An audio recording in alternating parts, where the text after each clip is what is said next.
The MLB Gambling Podcast on the Sports Gambling Podcast Network is presented by WinBet. Bet $100 at WinBet and get a $100 free bet.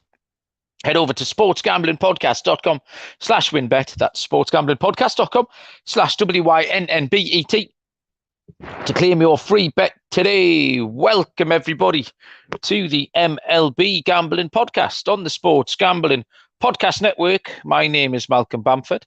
I am coming to you from Newcastle upon Tyne in the northeast corner of England. Today is Friday, October the 14th, and we are here to handicap 4 divisional series games, MLB playoffs, for Saturday, October the 15th.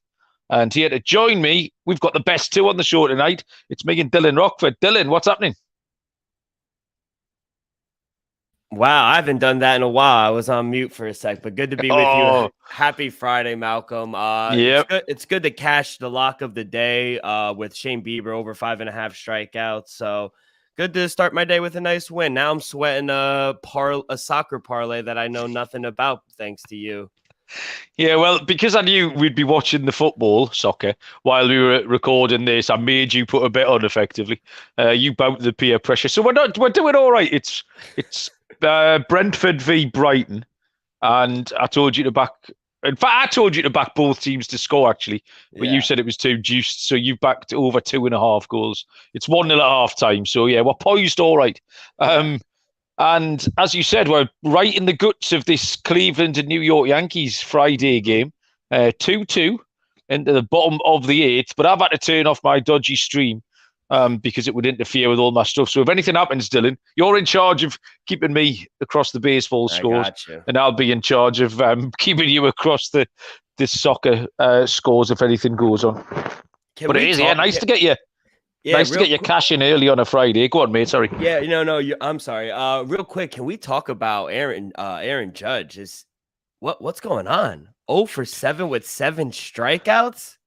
Yeah, he just looks a little bit anxious, doesn't he? I've only seen I've seen a couple of at-bats today, and they've been keeping the ball away from him. There was a lot of down and away, which is fine. Yeah. Because maybe, I saw you tweet last night, maybe that's what people should be doing to Jordan Alvarez rather than throwing him right down Broadway for him. I mean, wow, last night you just kind of had a feeling, like in my relative short, I think, compared to you and all the listeners' time watching baseball, Jordan Alvarez is my most edge of the seat player at the moment. He's the one who gets me leaning forwards. Go on, what are you going to do? He was great again last night. Yeah, he's exciting to watch. I don't think there's been a guy in MLB postseason, I know this year, that's hit multiple home runs in the 6th inning or beyond. So he's done this multiple times now. I tweeted out, I just don't understand why pitchers are continuing to throw to him. I get it. I guess it's that competitive edge, but the guy is unloading on baseballs right now. It's not smart. So I don't know. I think the Mariners, they're going to be a tough one, but they'll be back at home, so that's good.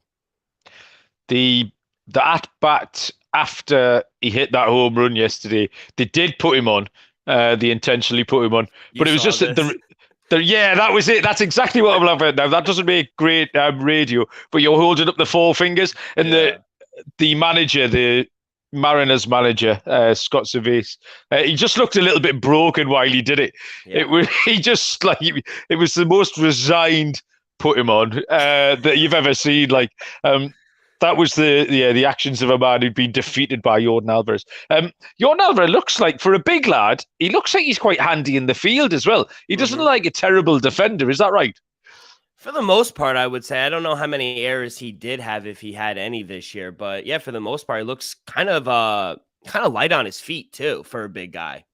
That's exactly what I'm getting at. He made a couple of plays last sort of line drives where he gets a good jump and he covers the ground. Because you see the ball going in his direction and you think, he might struggle here. And all of a sudden there he was making the snag. So yeah, he's been doing everything, but he's been really good to watch. We have got 4 games tomorrow. Bit of a weird card. We've got a couple of TBD. One TBD pitcher, which is the Philadelphia Phillies, but we haven't got many lines. I don't know. We haven't got lines Yankees Cleveland because that game's going on now, and I think they're loath to put them up while we don't know the series score. And obviously it's Friday night, so there's loads of stuff going on. There's lots of the books are busy, the odds makers are busy, so we might have to use a lot of the Rockford lines here. But we won't be far away. It's not like we're getting a rookie pitcher for the Cincinnati Reds going against somebody. So we won't be far away with any lines that we have to manufacture ourselves. So, I'll tell you what we'll do. We'll crack on first off with, we go chronologically. That was easy for me to say. And we'll get this Phillies one out of the way because we don't have a confirmed pitcher. It's the Atlanta Braves at the Philadelphia Phillies. It's game 4 of the NLDS. The series is currently tied at 1-1. And there's a game later on this evening. So we've got Charlie Morton confirmed for the Braves. Charlie Morton, I handicapped him yesterday before they decided to roll out Spencer Strider. And for the Phillies, we don't know. Now, we think it might be Bailey Falter, although that's not confirmed also. We don't have any lines on this. So, I mean, Dylan, can you shed any light on, just about impossible for you, I suppose. Well, how far did you get in making lines for this?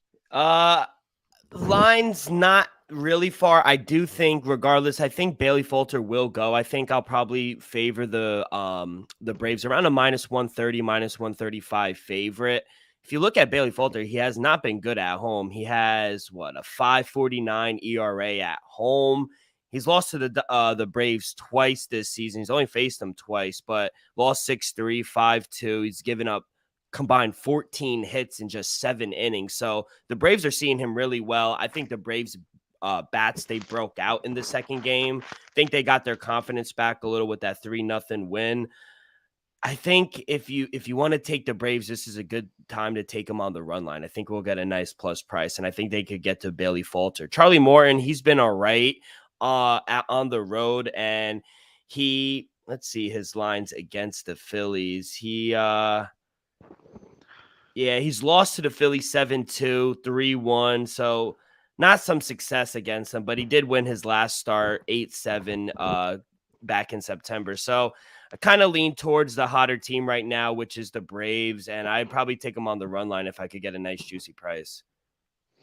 Yeah, so as I said, I handicap Morton for the game that's going off tonight when it's going to be Spencer Strider against Aaron Nola. And there was nothing to recommend Charlie Morton, really. The 4.34 ERA on the season, but 5.72 on the road, 6.23 in his last 5.47 against Philly. These are all big numbers. He's pitched against Philly 26 in the third innings as well. It's not really a small sample, so there's nothing to recommend Morton, and there's not an awful lot to recommend Bailey Falter. 7.56 ERA in those 2 games against Atlanta, where you said 14 hits on 8 1/3 innings pitched, I think, are the key stats there. It looks like an obvious over candidate, although that's hard to say without the line. But all of these playoff games have been low, so it's going to be the books are going to lean towards. It might get to 8, but I don't think it'll go above 8. I don't think we'll get to 8.5, Dylan. I haven't seen an 8 for a total all playoffs. So I think if it gets to 8, that'll be it. So I like runs. Anything over 8 we'll take.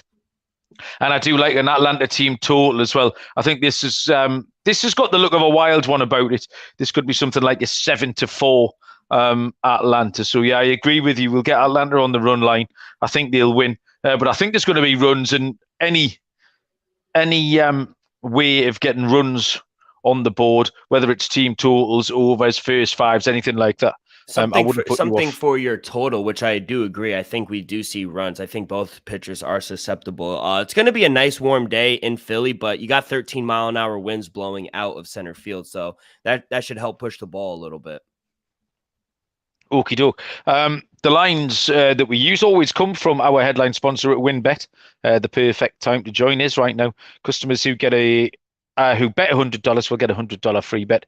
The WinBet Casino is open 24 hours a day, 100% deposit there, up to $1,000. And if you get the biggest parlay odds-wise of the week, you get a $1,000 free bet. Someone turned $6 into $4,000 last week, and they got that free $1,000 bet as well.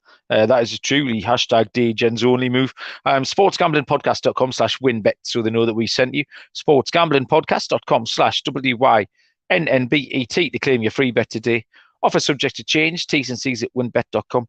Must be 21 or older and present this date where play with WinBet is available. If you are someone who knows a gambling problem, call 1-800-522-4700. Next up is the early evening game. All of these games have been at a great time for me. Funny time. Everyone in the States has been moaning about the time here. 4:07 Eastern first pitch.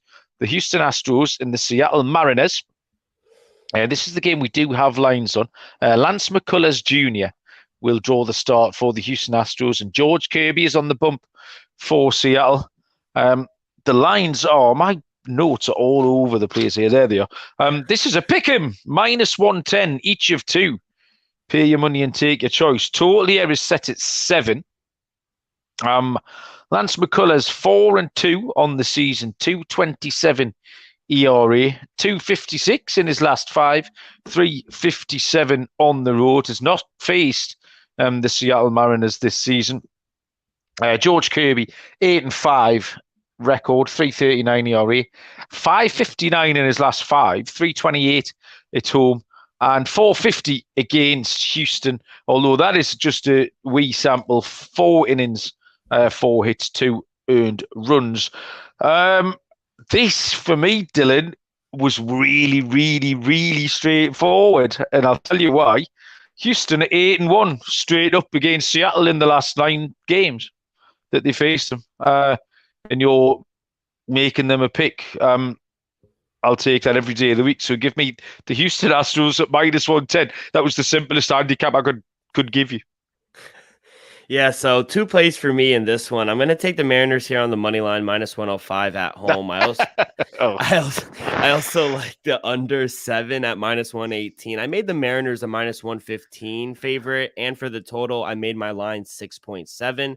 Mariners have been an under team at home most of the season, 31, 44, and 6 toward the under, while the Astros, they've also been an under team on the road, 28 and 49 on the towards the under. So I think we see a similar game like we did yesterday between these two. George Kirby, he's only pitched that 1 inning last series against the Blue Jays, but he was lights out when closing it. He's only faced the Astros once this year, and that game finished 3-2 with Kirby going 4 innings, only giving up 2 runs. He struck out 7. So we mentioned this earlier. As long as he doesn't pitch to Alvarez, I think this game could stay under. So McCullers, he hasn't pitched in over a week, but he should be well rested. Ever since coming back, he's been great. He's only allowed more than 2 runs 1 time in his 8 games that he started, and 6 of those 8 games went under this number. So I think we see a pitching duel in this one, especially early on. So if you want to take the first 5, eliminate the bullpen, I like that as well. So I'm just banking on the Mariners to extend this series. They have to win 1. They can't go out like that. At home, I think the crowd's going to be electric over there. So lean Mariners, but my official play is the under 7. Yeah, Morton has been in good form, really consistent. What you get out of Morton is you get good length as well, 6 or 7 innings. And his last 5 starts, he's given up 1, 2, 2, 2, 2. So you pretty much know what you're getting. The other reason I had no option but to take the Astros here was that I put them up in our pre-season pod to sweep 3-0. So they're 2-0 up. So I can't go against that now. That would be ridiculous. So, yeah, I'll follow up my 8-1 stat, and I'll try and get them over the line here, 3-0.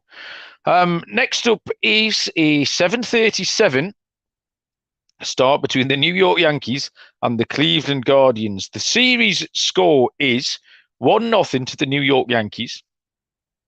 In the bottom of the 8th, this is live, but as it happens, bottom of the 8th, 2 outs and 2 on for New York. So the series score might change in the next 20 minutes while we finish this podcast off. But at the meantime, Game 2 is in progress, and Game 3 will get underway tomorrow with Luis Severino. This is going to be back in Cleveland. Luis Severino goes for the Yankees, and Tristan McKenzie goes for the Cleveland Guardians.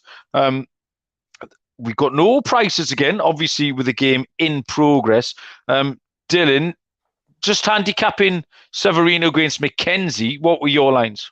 Yeah, so no lines up, like you said, because they're still playing. But I favored McKenzie and the Guardians at home at -125, -1.5. I need a +190 or better. Same thing for the Yankees, +125, +1.5, -190. As for the total, I made my line 6.3. It's going to be a cold night in Cleveland tomorrow night. I'm leaning on taking the under, depending on what number comes out, because with the Guardians' inability to score runs and two great bullpens, it points to an under for me. First game finished 4-1. Today's game's looking like an under as well, unless things get out of hand. But the Yankees bullpen is a little more used up than the Guardians. But as for the Guardians bullpen, they've had success. They haven't allowed a run in 13 straight innings. So, well, 15 now with the 2 innings that they've done today. So 15 straight innings, they haven't allowed a run. So I think Tristan McKenzie is going to be fired up to face his hometown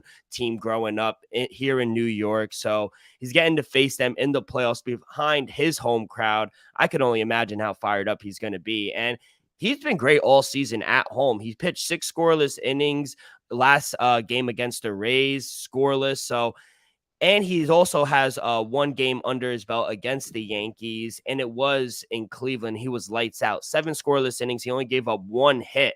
So in the game, the Guardians won that game 1-0. So this game screams under to me. Depending on the opening number, I'll probably dive under. And if the price isn't too bad, I'll take the Guardians as well. Yeah, you picked up a lot of my handicap there. The 13, now 15 innings scoreless from the bullpen was a great number. Severino, his numbers superficially are decent. 7-3, 3.18 ERA, 3.22 on the road. Not faced Cleveland this season. I had a look at his game log, Dylan, and what jumped off the page at me here was he's all right against the bad teams, and he gives up runs against the good teams, and it's pretty uniform all the way down his start. So faces Toronto, gives up 2-5. So 4 of his last 8 starts, Toronto and Houston, gives up 5-3, 2-2. Then faces Cincinnati, Pittsburgh, Chicago, Cubs, and Detroit, and gives up 0-1-0. And then you go back to the Tampa Bay Rays. It's then 4 earned runs, Toronto 3. But in between, he manages to quieten down the White Sox and Baltimore. So it's been a real split, I think. So that concerned me. The only thing with that is it didn't really help, because I don't know if the Cleveland are good or bad. So it didn't. It was a lovely thing that I spotted, but then it didn't help me handicap, because they were a good side, yes, but they're not scoring any runs. So. Well, it was nice. Sorry to interrupt your flow. It was actually finally nice to see them finally get a hit while runners were in scoring position today. So maybe coming back home, they get a little juice at home with their guy Tristan McKenzie on the mound. You don't trust him? Oh, I love Tristan McKenzie. Absolutely love him. He had 1 start against the Yankees this season, pitched 7 scoreless. I think that was really the trigger for him having an outstanding second half to the season as well. He's got a 284 record against the AL East, Dylan. And that's in a sample size of 50 innings, 50 and 2/3. And that's a lot of good opposition. There's no rubbish in that AL East. And McKenzie's held every team in that division down to a 2.84 ERA. I think Severino is vulnerable tomorrow against a slightly better team. So yeah, I was happy to take the Cleveland money line. Was going to be my bet here. Yeah. I don't know what the price will be. You reckon round about -125? Yeah, that's I was hoping I'd go with them. Yeah, I was hoping. I thought it might be a bit bigger than that. I thought not quite a pick 'em, but well, yeah, maybe -115 to -110. I don't think there'll be much in it. Yeah, that would be nice. Do you agree with the under play though? Well, again, looking at them, you said 6.3's tight. I don't know, because I'm worried about Severino. I think Cleveland could take him for 3 or 4. And then in which case, Yankees can quickly get themselves on the board, like Stanton did today with the 2 home runs. So it looks like, do you know what it looks like? It looks like 7 in a push to me. Yeah, go on. No, I'm sorry. I keep interrupting you. The first inning looked like it could have got out of hand for Shane Bieber, but he kind of did a nice job after giving up that home run to Stan. He kind of settled in a little bit. So the game could have gotten away from them. And you're right. It's kind of hard to predict the Yankee scores. Either it's going to be a short, tight one, 3-1 like we saw, or 4-1, like we saw in game 1, or we're going to see a 13-7 game. It'll just be a total over. So, yeah. But my play is going to be Cleveland on the money line. Whatever price, if it's somewhere around your price, I'll be perfectly happy with that. The bases are loaded for the Yankees in the bottom of the 8th. We've got one more game to cover here. I'll tell you first about Fubo TV for all your football watching needs. You need a bit of Fubo TV in your life. College and pro football plus NFL Red Zone. Hundreds of channels of live sports and entertainment. No contract, no commitment. Cancel at any time. Try Fubo TV free for 7 days. Get 15% off your first month. Go to FuboTV.com/SGP. That's FUBOTV.com/SGP. There's a penalty in the fall. Dylan's second goal could be going in. Odds Trader would have told you all about that penalty, the chances of getting it, etc. Compare odds from all the major sports books, different sign-up codes and promos. The app provides player stats, key game stats, injury reports, and the all-important bet tracker. Go to oddstrader.com/Blue Wire. Odds Trader is the #1 site for all of your game day bets. Okay. Final game to cover here. I need to make sure I get on the right date here because I keep checking the Yankees score and then having to bosh on another day. The late game, it's the NLDS Game 4 between the LA Dodgers and the San Diego. Is it? Yeah, no, tomorrow. One more. Oh, you're right. Jesus, today's game 3. Jesus. Yes. You got me. Because I'm second guessing myself as well. I don't believe anything you tell me at this point.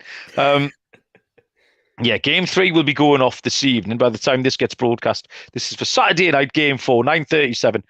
The LA Dodgers, Tyler Anderson draws the start. And for the San Diego Padres, it's old shiny ears himself. It's Joe Musgrove. No lines because game 3 has not yet gone off. So again, I'll throw this back to you, Dylan. And you can give us your lines. I will raise my hands above my head if this penalty kick goes in while you're talking. Yeah, so another game off the board, like you said, but I actually made the Padres a -110 favorite, -1.5, +195. So Dodgers +110, +1.5, -195. As for the total, I made my line 6.8. Padres did a good job being able to steal one game on the road to even this series up at 1 apiece. Now, hopefully we get another high total like tonight. It was around 7.5, and I crushed the under. So I'd go under that, maybe 7.5. I feel more confident in that play than taking either glazed donut ears or the Dodgers. So Joe Musgrove, he almost pitched a perfect game in his last outing against my Mets. 7 scoreless, just giving up 1 hit. Maybe he had stuff, maybe he didn't, but the game went under 6-0. Now he's faced the Dodgers 3 times this season, and the Padres lost all 3. But 2 of those 3 games were very low scoring, and they did go under the total. As for Tyler Anderson, he hasn't pitched in about 2 weeks, so another case where he's going to be fully rested, ready to go. He's faced the Padres 4 times this season. Dodgers are 2-2 in those starts. But as for the total, the under hit in 3 of those 4 games. So what we're seeing is when these 2 guys are on the mound, we're seeing low-scoring games between these 2. We saw 8 runs scored in the first 2 games, 5-3 in both games. So I think in this pitching matchup, we see more of a pitching duel. Both teams have been under teams this whole season. I don't think anything changes. I think we see less runs than we have. Give me the under, depending on what it is, 7.5. Hopefully we could get. Okay, Ivan Toney's nestled that penalty into the bottom corner, Dylan. So you're 1 goal closer. We got 24 minutes to go. But I also parlayed that with both teams to score. Oh, okay. So you need Brighton to score now. That's all right.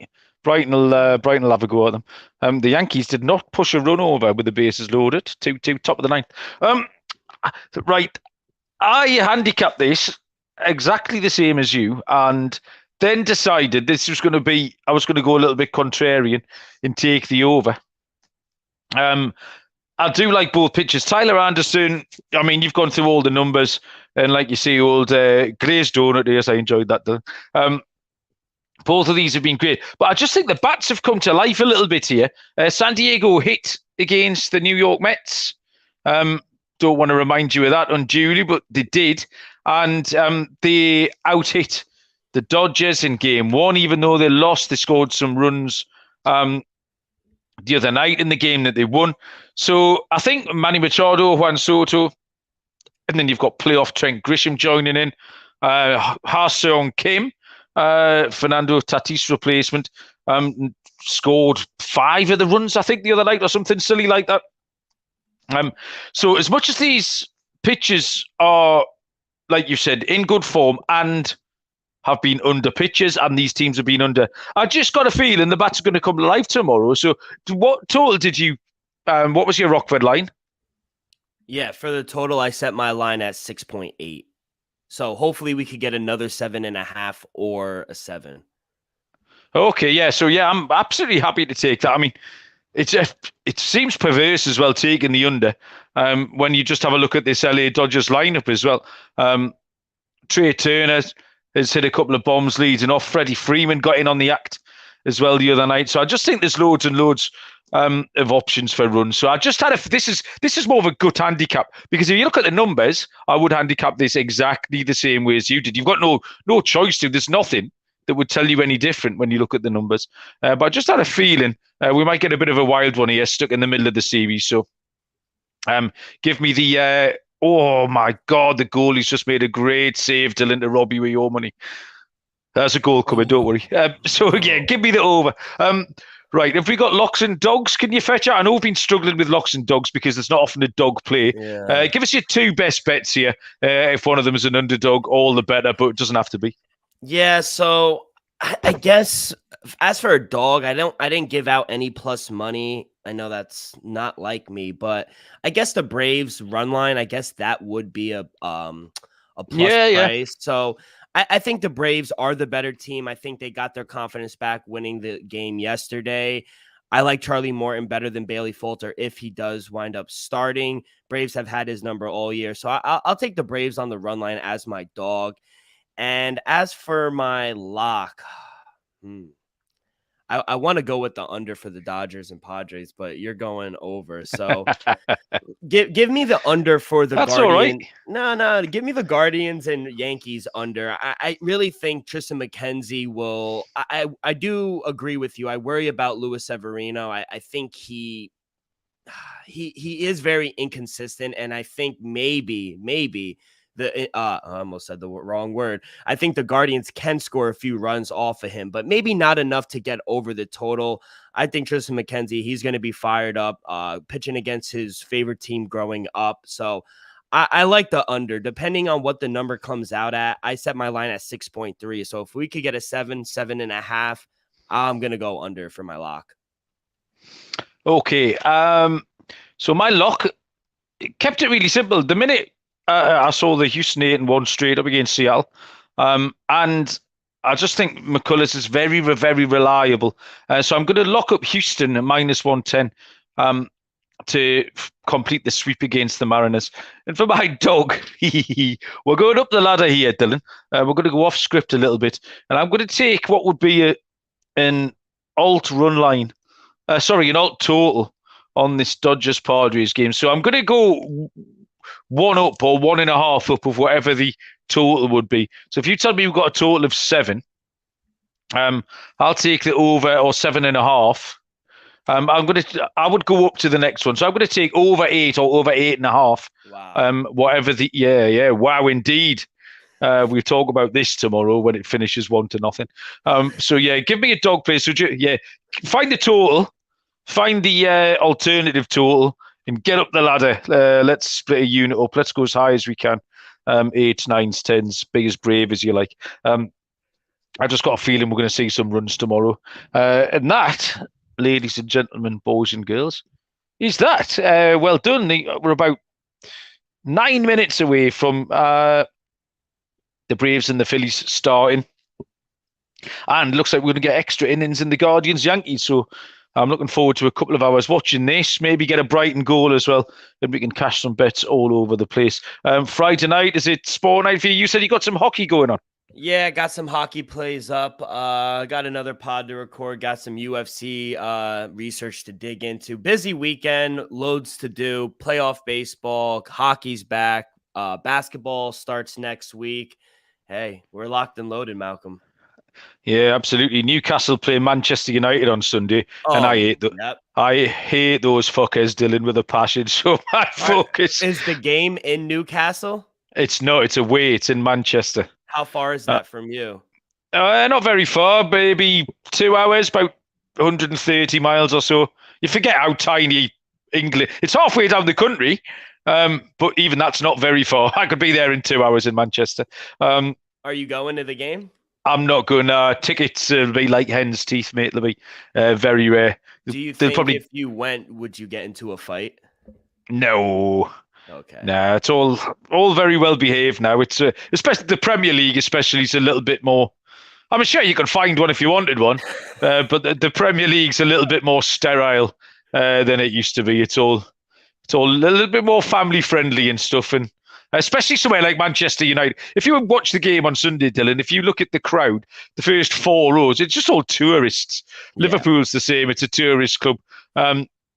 It's one of those things. It's a global society, and why not? So I'm not being judgmental or snobby about it. But anyway, I hope we smash the fuckers up. So I'll be a plus 450 Newcastle. Yeah, I know. That's probably the shortest price we've been in years going to Manchester United. That shows you how far we've come in a short space of time, how much we've improved. That we're a plus 450 underdog. We're normally about plus 1,000 or plus 1,200 or something. So fingers crossed, Dylan. Send me some positive vibes and we can go and turn them over on Sunday. You'll know by my mood on Sunday night when we record the show how that went. I might be bouncing off the ceiling. You might have to scrape me off to get me to record something. But yeah, busy sport weekend. I know everyone will have loads of bets on the NFL, college football, hockey, you name it. Good luck with everything. Good luck with your MLB, particularly enjoy the games. Thanks for listening. And we will see you down the road. Cheers.